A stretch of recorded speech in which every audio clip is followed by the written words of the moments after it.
Yan ang ano, for today's video is gusto ko pong i-update sa inyo, no, yung or ihatid sa inyo yung update ng ating Davao Interim Bus System or DIBS.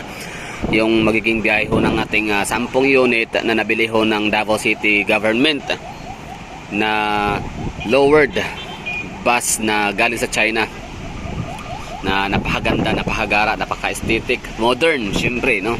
Hindi tayo pwedeng bibili ng mga pipitsogin lang ng mga bus, hindi kaya nung binigay ni Bongbong Marcos Bangag na love bus natin sa Davao City. In some point, somehow, anyhow, nakatulong na naman talaga siya para makapag-deliver ng mga passenger. Pero yun nga lang, ano nga tayo, insulted, no? As Davaoenyo na deserve naman talaga natin ang pinaka-best, just like what Duterte did, no? Sa ating mga taga-Davao, talagang pinakamagandang mga bagay ang ginagawa talaga sa atin. Unlike kay Bongbong Marcos na wala lang, basta meron lang, okay na yan. Per DTI, kahit 500 pesos, okay na yan, no? 500 pesos lang, okay na yan. Para sa pamilyang ilan yun? Family of 3 or 4, di ba, nakakaloko, no? Anyway, balik dito sa Davao City. Ang nakita ko nyo ngayon ay kalsada natin dito sa Pimpo Boulevard. Yan, Yellowfin Tuna, ha? Asan ba dyan ang Yellowfin Tuna? Yung shield na yan, yan, shield. So, yan ay kasama yan sa magiging ruta ng Davao City Interim Bus System. Okay, so ngayon ito ay para sa mga taga-Turil, no? Taga-Turil, Iwa, taga-Pipsi, Utlas, magtatrabaho sa may ano, mga taga-Turil particular, no? Mga taga-Iwa na magtatrabaho sa may bandang downtown area sa Davao City. So yung inyong bus routes ay masasakyan po ninyo yan from Turil District Hall. Okay, lipat natin yung camera sa Turil District or Turil City. Turil City. Ayan. So itong nakikita ko ninyo dito, ayan, no? So I assume no na yun na yung Turil. Sa ano na likod nung gusali na yan na Hotel 101 Davao. So that's Turil, I guess, no? So mula dyan ang inyong bus, sasakyan ko ninyo. So ano tayo umaga, morning route po tayo dito. Sa totoo lang, ang pinakamasarap na buhay ngayong December 5 na mga commuters ay mga taga-Turil gawa, no? Ang ganda, no, ng inyong madadaanan na ruta, coastal road naman talaga na hindi basta-basta yan. Sorry, nagmura ako doon. Grabe, sobrang excited lang at sobrang saya ko, no? Anyway, so yun na nga ang magiging ruta ko ninyo. Madadaanan na yan, coastal road, no? Aesthetic, billion pesos worth of world-class na coastal road ang inyong madadaanan. Plus, sakay kayo ng world-class. Grabe, sana all, mga taga-Turil. Sarap ng buhay yun ninyo, no? World-class na bus, modern, high-tech, high-end na bus ang inyong masasakyan. Grabe, experience doble. Tapos napakagandang scenery ng coastal road, no? Grabe na magsistretch talaga siya ng 7.5 kilometers ang layo ho nun. Like, yun na nga, grabe, may idea kayo. That's morning route, ha. So dalawa ang ruta kasi natin dito sa Davao City. So we have afternoon, I mean AM, no? Of course, morning peak hour and afternoon to evening peak hour. So anong oras nga ba yung peak hour natin sa Davao City ngayon? Yun na nga sabi ko sa talaga dati na parang hindi atakma yung ginagawang peak hour ng ating City TMO sa pag-implement ng PABS or yung PHEBS na peak hour augmentation bus system na magpipick up lang sila ng mga pasahero, yung mga bus ng mga LCI, Bachelor, Metro Shuttle Bus at kung ano pa yung mga company na nire-required ng Davao City Government na magbigay ng at least 3 unit na magde-deliver ng mga pasahero, tutulong sa mga jeepney during peak hour na yan ang ngayon naglalaro sa alas 5 ng hapon hanggang sa alas 7 ng gabi. That's 2 hours lang na alam naman natin dito sa Davao City talagang alas 4 ako nga personally experience ko talaga to kapag nag-jeep ako.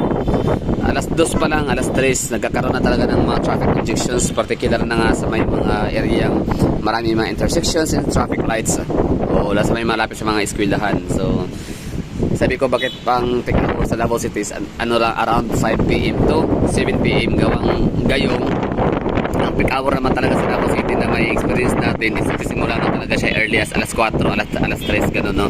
So sa umaga naman ay gano'n. Ang sa umaga hindi ko masyadong nararamdaman yung umaga, hindi ko masyadong na-experience kasi nga nocturnal ako like madaling araw natutulog tapos nang nagising kaya hindi ko masyadong na-experience ang morning routes.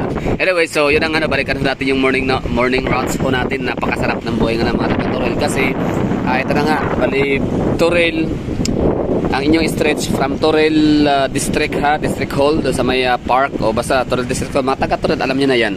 And pagkatapos sakay kayo ng bus, ang dadaanan ho ninyo, ang peak hour is alas 6 hanggang alas 10. Alas 6 ba? Tama, alas 6 ang umaga hanggang alas 10. Yun po yung simulang magbabiyahe yung natin, ating mga buses, no?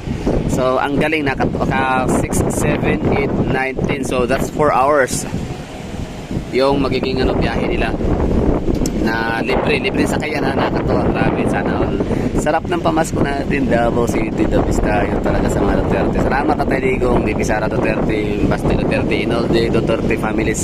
Kasi alam naman natin na yung pamilyang yan, pinag-usapan talaga nila yan behind doors or closed doors, no, na ano pa talaga gagawin natin pinakamagandang bagay sa Davao. So yun na nga, no, so napag-isipan. At siyempre mga sa taga Davao City Council, hindi naman talaga rin magiging batas ko yan sa Davao City kung hindi rin ipapasa, hindi napag-usapan ng masinsinan, no, ng mga city council ho natin. So the best ho kayo, the best, no. Maraming thank you.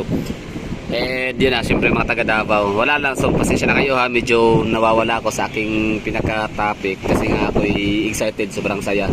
Hindi matawarang tuwa ko talaga dito kasi isipin nyo, world class na basis ang inyong sasakyan, tapos dadaan kayo sa world class na coastal road, no?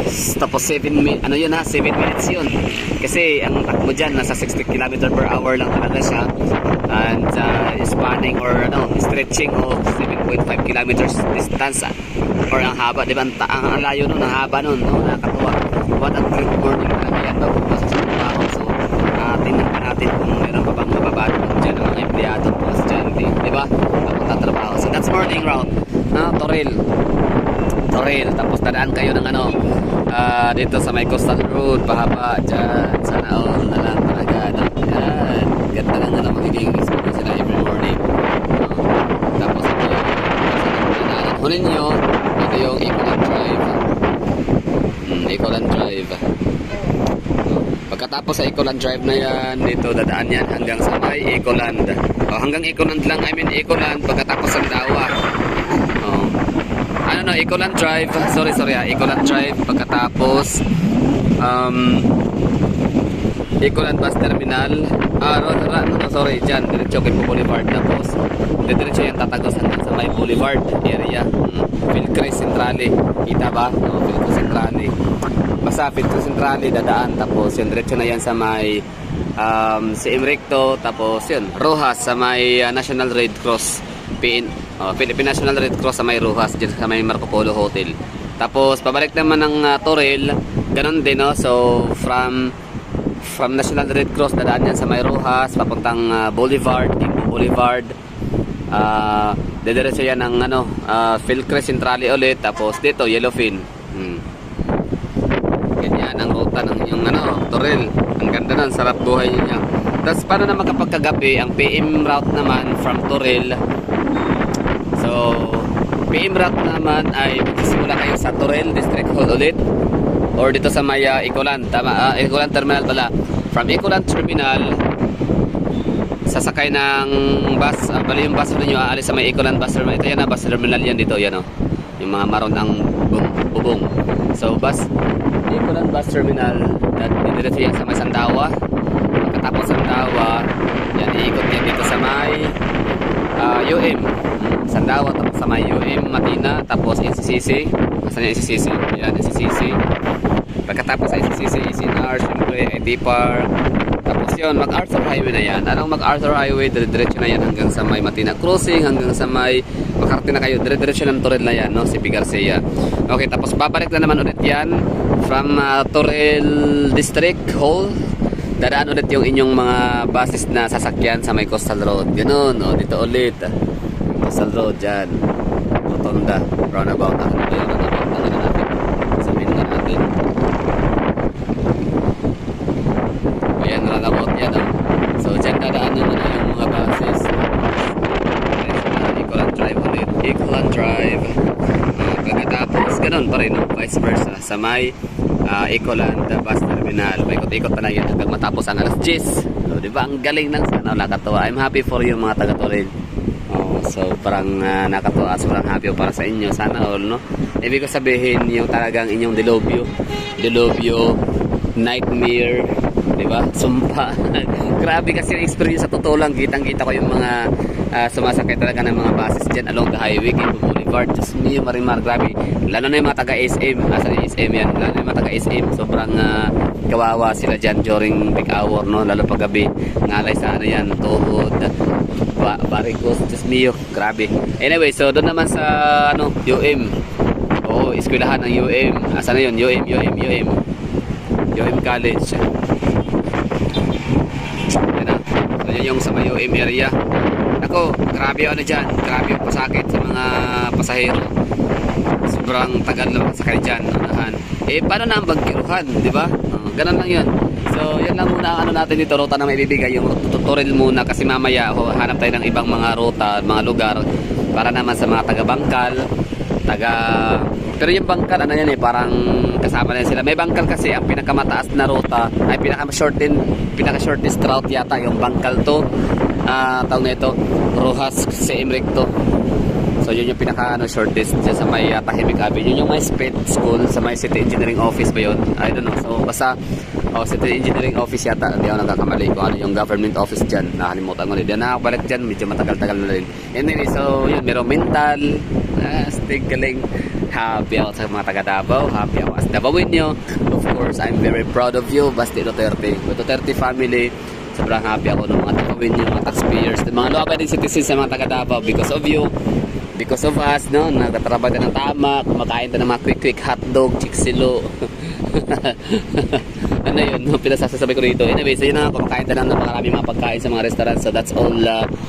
Lahat ng mga pinipay natin, binabayad ho natin ay meron ho yung mga value added tax at mga GDP, no? So nakakalagdag talaga yung hindi tayo nag-iimbak naman. I mean, meron talaga tayong perang pangkain, no? Na nakakatuwa. Good thing. Grabe, good karma sa mga taga Davao City for voting, no? Keep on voting sa mga Duterte. Sabi nga nila, wala na bang iba dyan? Duterte lang ba talaga dati? Bakit? Meron pa bang makagawa ng maganda pa nito sa ginagawa ng mga Duterte? Oh, look at that Davao City. Ganda yan. Green spaces, greeneries all over the city, all over the town. Diba? Hindi ka makita dyan ng oh, ganda kaya ng ang ganda ng dito yung coloring, no? Green, green, diba? Tapos building, green building. Oh, hindi siya talaga matatawag na concrete jungle ang Davao City kasi balance ang namin dito. And that's all because of Duterte. Asal ako sa inyo mga nagsasabi diyang puro lang Duterte. Alamang, Duterte na pinaka-the best eh. Wala na iba talaga. Sorry sa mga humahanga dyan sa or mga fantards ng ibang mga politicians, but Duterte is the best among the rest. No one can compare. No one can compare. No one can surpass. Di man lang lilevel eh. Di nga kaya eh. Sa surpass pa kaya. No? So that would be all. Thank you for watching. Dear Basti, salamat ha. Galing.